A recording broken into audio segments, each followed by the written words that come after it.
Ayam. Om Namo Bhagavate Vasudevaya.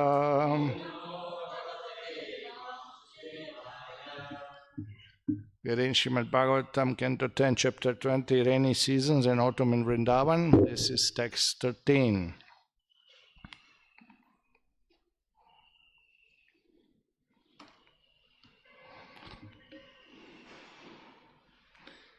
Okay. Jalam, Stalam, Okashaham, Sarvem, Navam, Vari, Nishevayam, Bibhran, Ruchiram, Rupam, Yatam, Harinishevayam, Jalastalokashasarve, Navavari Nishevayam, Abhibhran Ruchiram Rupam, Yatha Harinishevayam, Jalastalokashasarve, Navavari Nishevayam, Abhibhran Ruchiram Rupam, Yatha Harinishevayam,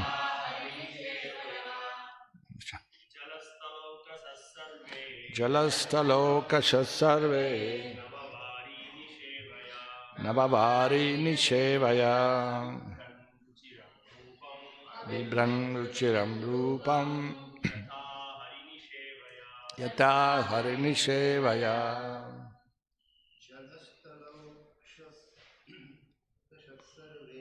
Jalastalokashasarve, Navavari Nishevayam, Abhiram Ruchiram Rupam, Yata Harinishevayam, Jalam of the water, Stalam and the land, Okashaha the residence, Sarve all, Nava new, Vari of the water, Nishevayam by taking recourse, Abhibhran they took on, Ruchiram attractive, Rupam form, Yatha just as, Harinishevayam by rendering devotional service to the Supreme Personality of Godhead. Translation. As all creatures of the land and water took advantage of the newly fallen rainwater, their forms became attractive and pleasing, just as a devotee becomes beautiful by engaging in the service of the Supreme Lord. Purport. Srila Prabhupada comments as follows. We have practical experience of this with our students in the International Society for Krishna Consciousness. Before becoming students, they were dirty looking, although they had naturally beautiful personal features. But due to having no information of Krishna consciousness, they appear very dirty and wretched. Since they have taken to Krishna consciousness, their health has improved, and by their following the rules and regulations, their bodily luster has increased. When they are dressed with saffron-colored cloth, with tilak on their foreheads and beads in their hands and on their necks, they look exactly as they have come directly from Vaikuntha. Srila Prabhupada ki jai. Hare Krishna. Okay, this purport is taken from the book Light of Bhagavatam, and there is a second part of purport there. I really like to read this because it's giving a little more explanation on the shloka. Huh? Is that okay? Can I read? Okay, I don't have it on the screen, but I have it here. Same purport, same shloka. Srila Prabhupada explains further. Same purport just continues. The residents of the water are the fish, frogs, and so on. And the residents of the land are the cows, deer, and so on. Because shloka explains that all residents became beautiful when the rainwater came. By constantly drinking and taking bath in the fresh rainwater of the rainy season, the tired and parched animals are refreshed, and their complexion became brilliant as their health invigorated by the arrival of the new rainwater. The lakes, ponds, and rivers are cleansed and invigorated by the downpour of new rainwater, and thus become most beautiful. Similarly, a devotee of the Supreme Lord who takes advantage of the beautiful and invigorating downpour of the transcendental descriptions of God found in Vedic literatures finds his spiritual consciousness invigorated and refreshed. In this way, his spiritualized body becomes very beautiful. So here we are hearing the 10th canto of Srimad Bhagavatam, and Srila Vyasadeva describes the beauty of Vrindavan and also compares it to the beauty of devotee. Vrindavan is a spiritual abode of Krishna. It's not different from Krishna. So describing beauty of Vrindavan is also spiritual, even if he didn't compare it to anything like this, directly compare devotees to in the service of the Lord is beautiful. But even if you just describe Vrindavan, you get punya, you get purification, because it's Krishna's abode. If he just described rainy season, that's also purifying, without giving metaphors or without giving connections. No, but of course, he does this. Vyasa describes it like in this way. Everything is linked to Krishna, everything is linked to God. The very idea of spiritual world is Krishna's abode. It's meant for his pleasure. It's beautiful because it's meant for his pleasure. It's made by Sandhini potency of the Lord. It's made by spiritual potency of existence. He exists eternally and is perfect in every way. It's every possible way perfect place. So we know, we have experience of this, when it's rainy season, too much water, too much mud around, a lot of inconvenience. But in spiritual world, even that is perfect. That is all made by the spiritual potency of the Lord to enhance the pastimes of the Lord. Why should you have changing of season in Vrindavan? Why should not be constant like an AC? You fix your temperature and that's it. Fix what you like. And actually, it's fixed according to Krishna's desire. And the temperature changes to enhance the pastimes of the Lord. The seasons are changing because variety is mother of enjoyment. When rainy season comes, activities are different of the man. You can't do things which you can do summertime. The harvests are different, the vegetables are different, the cooking is different, the clothing is different. Everything becomes different, so it adds up to the variety. But it's not causing inconvenience, as we experience here in material world inconvenience. The spiritual world varieties, they do not cause any inconvenience. They enhance the pastimes of the Lord. Krishna becomes different. Every day, Navayavanam, he is different. When devotees see him again, he is differently attractive. And when the season changes, the mood changes also. Usually, of course, in India we have all the time very pleasant tropical climate. But in the West, you're 6 months you are mostly in the house, indoor, because outside is so cold. There's a snow, there's a wind, there's a rain, there's a mess. And then summertime, everybody becomes jolly, comes out on the sun. It's so nice. We also here in India maybe feel some relief when rain comes in the summertime. Where it's really, really hot and some rain comes, I would, good, some rain came. Of course, the way the farmers appreciate rain, we city people will never understand. They don't complain when rain comes, they're happy. Of course, it has to come proper time, proper quantity. That is also there. But the farmers can appreciate rain more than anybody because they live directly off the land. They live because of air, water, sun, fire, everything is properly proportionate and everything is combinedly required.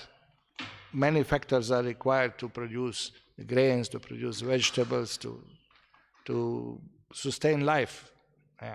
We don't care. We work in the office, we go and buy things in the shop. We don't care how grains are growing, whether it is raining or not raining. Mostly we think rain is a nuisance, disturbance. Oh no, it's raining. Oh no, it's raining. Oh good, it's raining. We'll have water, we'll have something to drink, we'll have something to bath, we'll have grains growing, vegetables growing, flowers growing, fruits growing. How we'll do without rain, Mr. Modern Man? No concept, no idea. So here we have a description of Vrindavan, which is spiritual, most beautiful abode. And even here is beautiful sometimes to see this dark monsoon clouds and, thunder striking and lightnings. It's beautiful to see, even here. How it looks like in Vrindavan, million times better. When we went, that was 95, we went with Guru Maharaj to Badrinath. 4 devotees were there. And once we came up, and first time actually seeing the lowest of Himalayas, I guess, the beginning of Himalayas, first peaks covered with snow. It was early September we went. And India is mostly flat, and then you're going up, and suddenly you see these huge mountains with peaks covered in snow. And we are like, wow, look this, how amazing. It really struck you. First time when you see Himalayas, it's like, wow, what a scene, what a beautiful place. No? And few of us were discussing, oh, how nice, how beautiful. And one devotee said, oh, maybe it's nice to live here, really nice fresh air and good water and looking beautiful. We were mesmerized by the beauty of the sight, of the scenery. And Guru Maharaj immediately said, and then how much, million times more beautiful is spiritual world. Huh? How is it? This is just perverted reflection? How is beautiful spiritual? And of all spiritual world, the Goloka is most beautiful. That is described in Brahma Vaivarta Purana, when Lord Mahavishnu took Devatas to Vaikuntha, to the spiritual world. And when they saw different planets of Vishnu, they saw the Krishna's planet. Then Indra turned around and told to Devatas, whatever is below Viraja, we were so proud of our residences, Indra Loka and Amaravati and all our beautiful cities, Brahma Loka. But Indra, after seeing Vaikuntha, Indra says, anything below Viraja is like a desert. That was his comment. So how beautiful is that place? So this is the description of Vrindavan, purifies us, not different from Krishna. And here a few points are given that, you see, Prabhupada speaks about this, explaining the shloka, no? That there's newly fallen rainwater. All the creatures of the land and in the water, they become happy because all the ponds are filled. Fishes suddenly appear. I don't know, this is a mystery of life. We had this dry lake, summertime, and then when rain comes, fills up and is full of fishes. Where did they come from? Frogs, where did they come from? They stuck in the mud, and they kind of like a yogis preserve life in the mud without anything, for a long, long time. And when rain comes, boom, immediately they come up, And of course, you know how it goes. When frogs come, this morning we had experience, last few days we had a frog in the bathroom, and this morning somebody was invited himself for the breakfast. That is the snake. So everybody becomes, excited when the rainy season comes. So Prabhupada says the land animals also, they were tormented by scorching heat of summer. Cows, deers, Prabhupada mentions different land animals. Everybody is looking for water. Elephants, lions, tigers, everybody needs water. So finally rainy season comes, relief. And they also become beautiful. They bath also, they drink a lot, they get the strength, food is more. Everything is, the land becomes beautiful, becomes pleasing. It's a big thing appreciated here.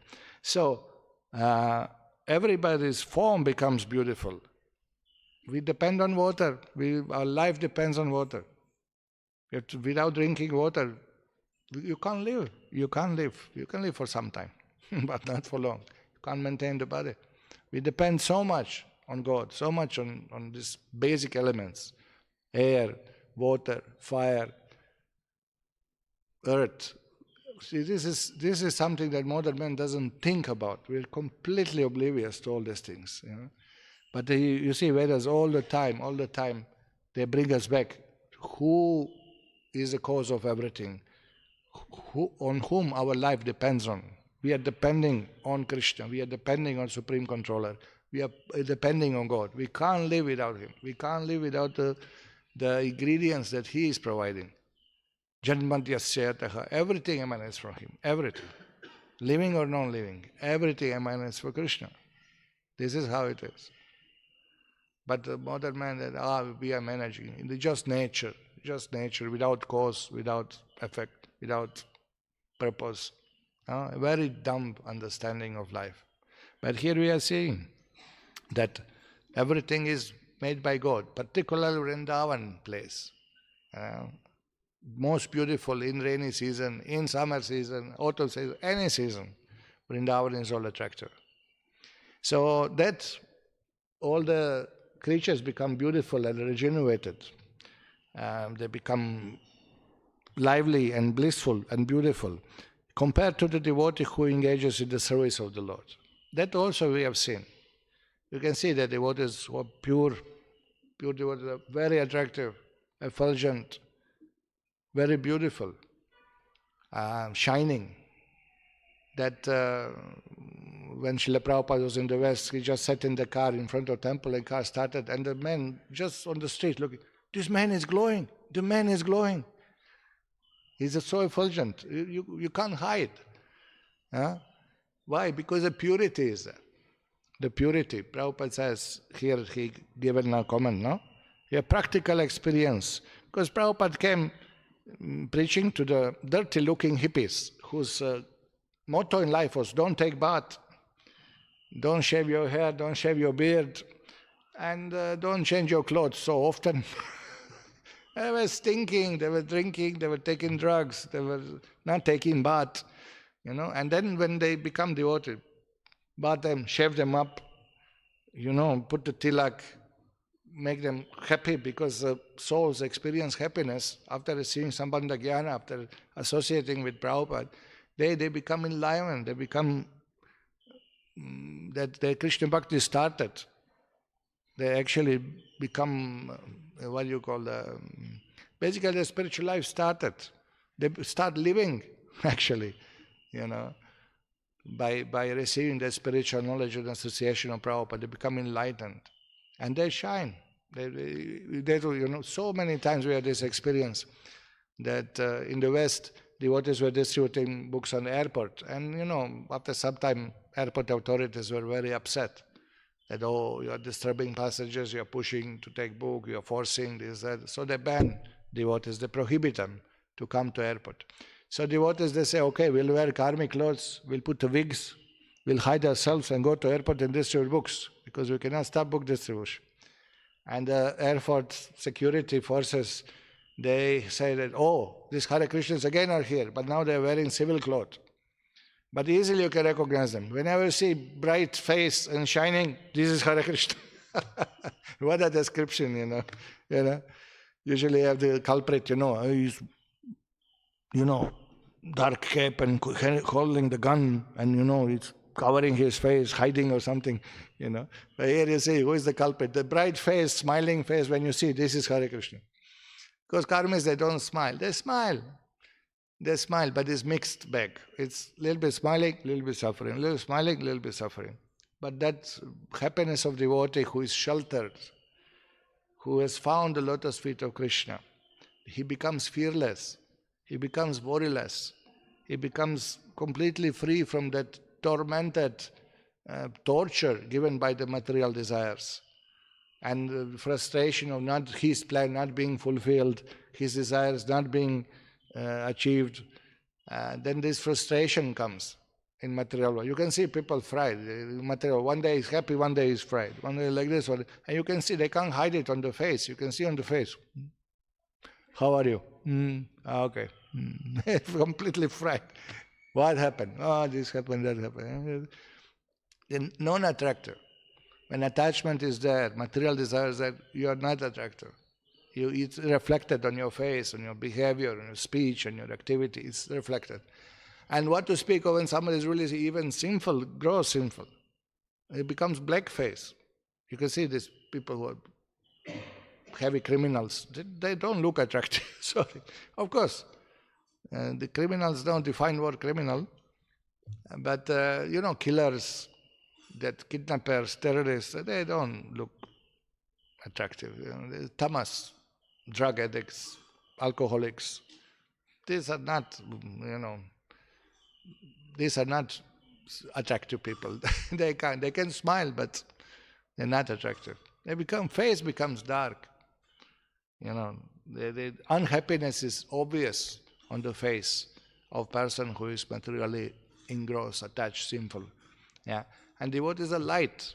Their association is done because they're free from sin.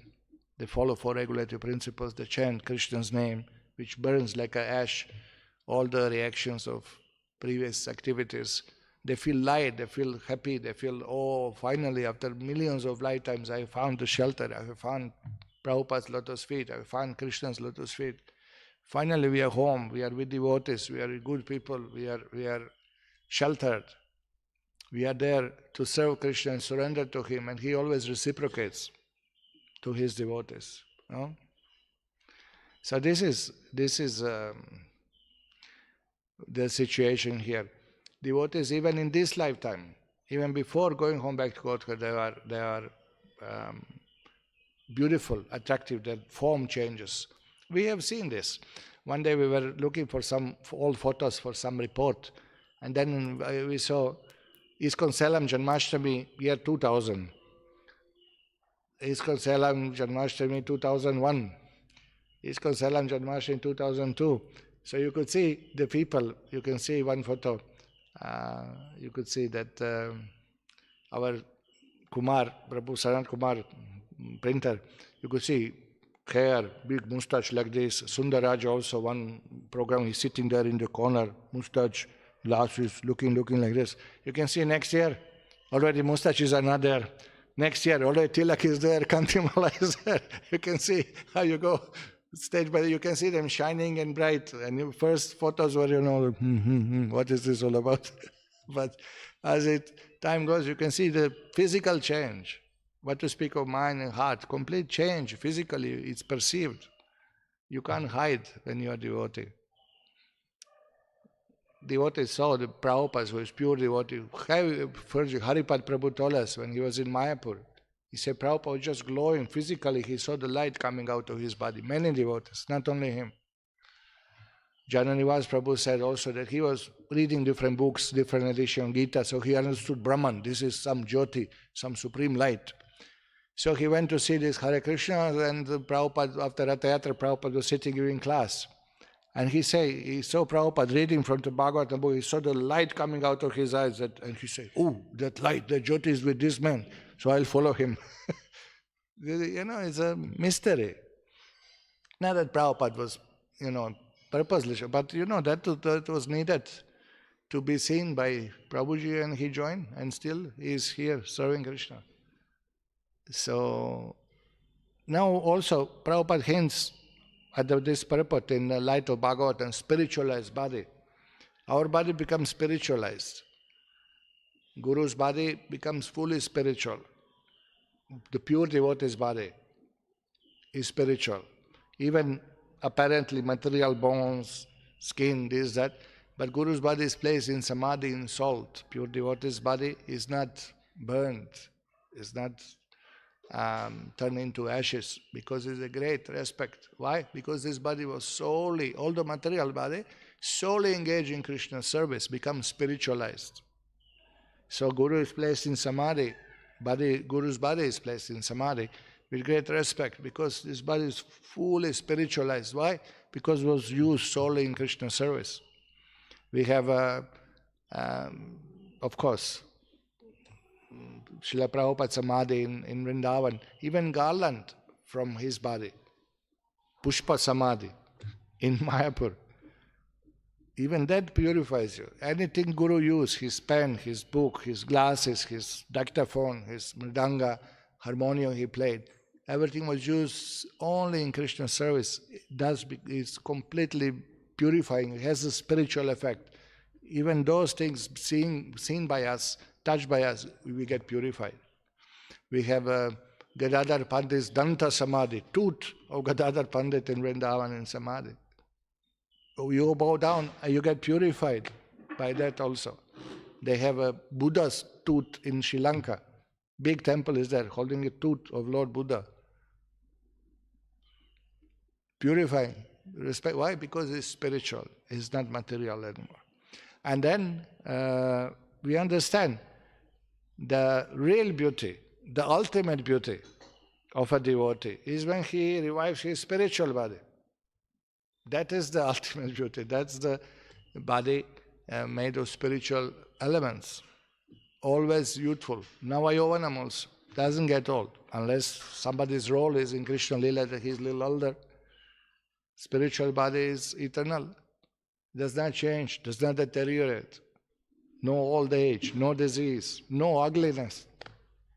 Everything is perfect. Srila Jiva Goswami describes one mango. In Gokula Chandra, he said, mango, there is no seed, there is no skin, there is no bad portion, there is no unripened portion. Perfect. How is it possible without skin? But is there without skin, without seed, without fault? That is spiritual world. So spiritual body also like this. Devotees' bodies are perfect. They're so, and particular gopis' body, they are the most perfect. They are so attractive to Krishna. Krishna is attracted with their form. Srila Prabhupada said when Krishna sees Radharani and gopis, he is so enhanced, seeing their beauty, he becomes more beautiful. They are seeing him, they become more beautiful. And Prabhupada said, this is eternal competition between Radha and Krishna. All the time they are becoming more and more beautiful. How you understand this? This is spiritual. Ananda Buddhivardhanam. That there is no end to anything spiritual. There is no end to bliss. There is no end to activities. There is no end to varieties. There is no end to beauty of the resonance. So the ultimate beauty is that spiritual form of the devotee. And all devotees, all unlimited souls are attracted with Swarupa of the Lord. That is the ultimate beauty, the last expression beauty. Of course, we know, for us Gaudiya Vaishnavas, we understand the secret that the Madan Mohan is attracted by Madan Mohan Mohini, by Radharani. Lord appreciates her beauty more attractive than his own. So that is Swarupa Shakti. That is transcendental Hladini Shakti, transcendental pleasure potency of the Lord, Srimati Radharani personified. She is most beautiful, according to Krishna. No? So that must be accepted as the highest authority. So this is, anyway, these are some thoughts on this shloka. Thank you very much. Hare Krishna. Any questions, comments?